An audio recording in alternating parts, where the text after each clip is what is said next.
आइए मिलकर सुनते हैं आज की व्रत कथा। प्राचीन समय की बात है।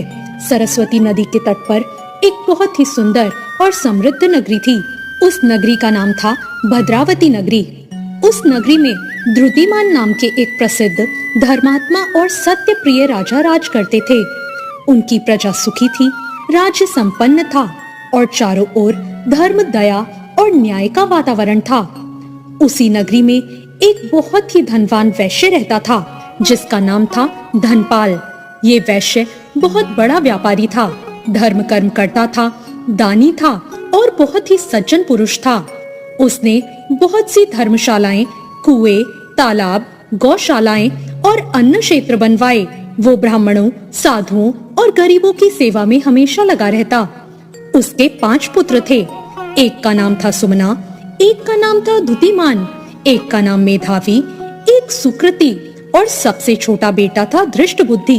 उसके चारों बड़े पुत्र पिता के समान ही धर्मात्मा, विनम्र और सदाचारी थे, लेकिन सबसे छोटा बेटा धृष्टबुद्धि बिल्कुल विपरीत स्वभाव का था। धृष्टबुद्धि बहुत ही दुष्ट प्रवृत्ति का था। वो जुआ खेलता, मदिरा पान करता, वैश्याओं के साथ समय बिताता, चोरी करता, झूठ बोलता, माता पिता का अपमान करता और धर्म का उपहास करता था। वो भगवान के नाम से भी चिढ़ता था। उसके पिता ने उसे बार बार समझाया, पुत्र, ये जीवन बहुत दुर्लभ है। धन, यौवन और सुख सबका एक दिन नाश हो जाता है। धर्म ही है जो मनुष्य का सच्चा साथी है। लेकिन दृष्ट बुद्धि पर इसका कोई प्रभाव नहीं पड़ा। वो और भी अधिक पापों में डूबता चला गया। उसने घर का धन लुटाना शुरू कर दिया, यहाँ तक कि उसने घर के आभूषण भी चुरा लिए। जब पिता को ये पता चला तो उनका हृदय टूट गया। उन्होंने कहा, अब तुम इस घर के योग्य नहीं रहे। जो पुत्र अपने ही कुल का नाश करे, अपने धर्म का अपमान करे, माता पिता का तिरस्कार करे, उसे घर में रखना अधर्म होता है। इसलिए तुम इस घर से निकल जाओ। घर से निकाले जाने के बाद उसके मित्रों ने भी उसका साथ छोड़ दिया। जो वैश्याएं उसके धन के लिए उस पर प्रेम जताती थी, अब उससे दूर हो गई। उसके पास न धन बचा, न सम्मान और न ही कोई सहारा। भूखा प्यासा, अपमानित और टूटा हुआ धृष्टबुद्धि जंगलों में भटकने लगा। वो कभी फलों से पेट भरता, कभी कई दिनों तक भूखा रह जाता। धीरे धीरे वो चोरी और हिंसा करने तक पहुंच गया। अब वो राहगीरों को लूटने लगा, पशुओं का वध करने लगा और दूसरों के धन को छीनने लगा। अब यही उसका जीवन बन गया। लेकिन पाप का फल कभी सुख नहीं देता। उसका मन अशांत रहने लगा, रातों को नींद नहीं आती थी। उसके चेहरे पर भय, भीतर से गिलानी और जीवन में अंधकार भर गया। एक दिन भटकते भटकते वो एक बहुत ही शांत, पवित्र और दिव्य वन में जा पहुंचा। वहां पक्षियों का मधुर स्वर था, वहां की हवाओं में शांति थी और वहां के वृक्षों से तपस्या की सुगंध आती थी। वो स्थान था महान तपस्वी महर्षि कौंडिन्य का आश्रम। महर्षि उस समय गंगा स्नान करके लौट रहे थे। उनके तेज से पूरा वातावरण प्रकाशित हो रहा था। धृष्ट बुद्धि ने जैसे ही उन्हें देखा, उसके भीतर वर्षों से दबा हुआ पश्चाताप फूट पड़ा। वो दौड़कर उन ऋषि के चरणों में गिर पड़ा और रोते हुए बोला, हे मुनिवर, मैं पापी हूँ, अधर्मी हूँ, दुष्ट हूँ। मैंने माता पिता का अपमान किया, चोरी की, हिंसा की और कई पाप किए। अब मेरा जीवन नरक बन चुका है। कृपा करके मुझे ऐसा उपाय बताइए जिससे मेरे पापों का नाश हो जाए और मेरा उद्धार हो सके। महर्षि ने अपनी करुणा से उसकी ओर देखा। ऋषि जानते थे, जब मनुष्य के भीतर सच्चा पश्चाताप जागता है तभी उसका पुनर्जन्म होता है। उन्होंने कहा, हे पुत्र, वैशाख मास के शुक्ल पक्ष में जो एकादशी आती है उसे मोहिनी एकादशी कहते हैं। ये व्रत अत्यंत पवित्र, पापों का नाश करने वाला और मोक्ष देने वाला है। ये एकादशी इतनी शक्तिशाली है कि पर्वत समान पाप भी नष्ट हो जाते हैं। यदि तुम श्रद्धा, नियम और भक्ति से इस व्रत को करोगे तो तुम्हारे सभी पाप नष्ट हो जाएंगे। धृष्ट बुद्धि ने हाथ जोड़कर कहा, गुरुदेव, मैं अवश्य ही इस व्रत को करूंगा। एकादशी का दिन आया।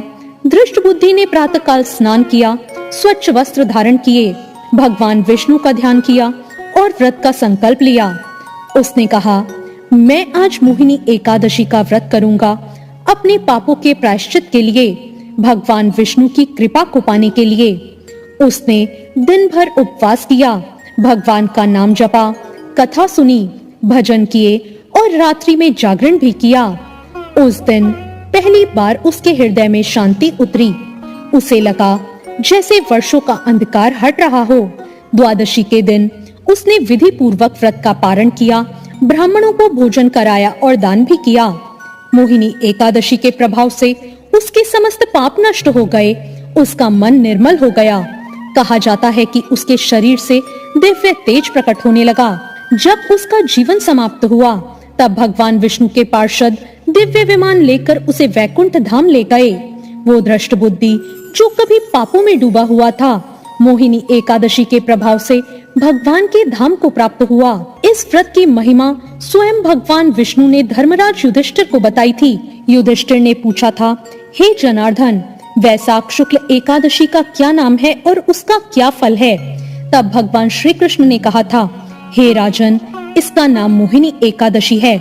ये समस्त पापों का नाश करती है और जो मनुष्य इस व्रत को करता है वो मोह के बंधन से मुक्त हो जाता है। इस व्रत को करने के लिए दशमी तिथि से तैयारी करें। दशमी के दिन सात्विक भोजन करें, लहसुन, प्याज, मांस, मदिरा, तामसिक भोजन को त्याग दें, ब्रह्मचर्य का पालन करें, क्रोध, झूठ, चुगली और अपशब्दों से बचें। एकादशी के दिन ब्रह्म मुहूर्त में उठें, स्नान करके स्वच्छ पीले या सफेद वस्त्र पहनें, घर के मंदिर में भगवान विष्णु और माता लक्ष्मी की पूजा करें, दीपक जलाएं, तुलसी दल अर्पित करें, पीले पुष्प चढ़ाएं, फल, पंचामृत और मिठाई का भोग लगाएं। ओम नमो भगवते वासुदेवाय मंत्र का जाप करें, विष्णु सहस्त्र नाम का पाठ या गीता का पाठ करें। एकादशी व्रत की कथा पढ़े या सुने और रात्रि जागरण यदि संभव हो तो जरूर करें। इस दिन व्रत करें, अगले दिन द्वादशी तिथि को व्रत का पारण करें, भगवान को भोग लगाएं, गरीब, ब्राह्मण या गाय की सेवा करें, दान दें और फिर स्वयं भोजन करें। मोहिनी एकादशी पापों का नाश करती है, मानसिक शांति देती है, धन सुख की प्राप्ति कराती है, ग्रह दोषों को भी शांत करती है, वैवाहिक सुख, पूर्वजों की कृपा, मोक्ष की प्राप्ति और मोह भ्रम और नकारात्मकता का अंत करती है। तो ये थी आज की कथा। आपको आज की ये कथा कैसी लगी कमेंट करके जरूर बताएं। कथा अच्छी लगी हो तो लाइक जरूर करें, शेयर करें और